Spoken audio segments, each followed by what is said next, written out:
কুমিল্লা বিশ্ববিদ্যালয়ে শহীদ ধীরেন্দ্রনাথ দত্ত হলে দীর্ঘদিন পর সপ্তাহব্যাপী ক্রীড়া প্রতিযোগিতা উদ্বোধন করা হয়েছে। শুক্রবার 24 জানুয়ারি হলের টিভির রুমে প্রভোস্ট মোহাম্মদ জিয়াউদ্দিন সপ্তাহব্যাপী এই খেলার উদ্বোধন করেন। এ সময় হলের আবাসিক শিক্ষার্থীরা উপস্থিত ছিলেন।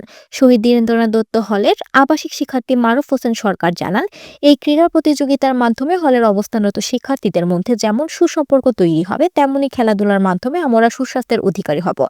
করোনার পরে প্রথম আমাদের হলে সপ্তাহব্যাপী খেলার আয়োজন করা হয়। হলের মধ্যে আজ প্রাণবন্ত উচ্ছ্বাস তৈরি হয়েছে।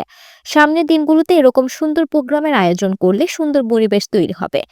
শহীদ ধীরেন্দ্রনাথ দত্ত হলের প্রভোস্ট মোহাম্মদ জিয়াউদ্দিন জানান, শিক্ষার্থীদের সুস্থ ও স্বাভাবিক বিকাশের জন্য বছরের শুরুর দিকে সপ্তাহব্যাপী ক্রীড়া প্রতিযোগিতার আয়োজন করেছি। আবাসিক শিক্ষার্থীরা যেন তাদের হলটিকে নিরাপদ ও সুস্থ আবাসন মনে করে, সেই লক্ষ্যে অভ্যন্তরীণ ক্রীড়া প্রতিযোগিতার আয়োজন করেছি। বিভিন্ন ধরনের খেলার আয়োজন করার মূল উদ্দেশ্যই হচ্ছে শিক্ষার্থীদের মধ্যে আন্তঃসম্পর্ক বৃদ্ধি ও সুস্থ পরিবেশ তৈরি করা।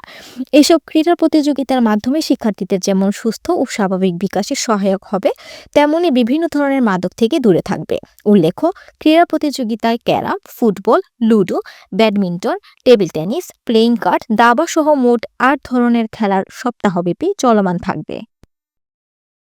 এই প্রথম খেলার আয়োজন করা হচ্ছে, এতে আমরা সবাই খুশি এবং আনন্দিত। আমরা চাই প্রতি বছরই এই ধরনের খেলার আয়োজন করা হোক। যেহেতু আমিও এই খেলার একজন প্রতিযোগী, তাই আমি চাচ্ছি আমাদের খেলাটা খুবই প্রাণবন্ত হোক।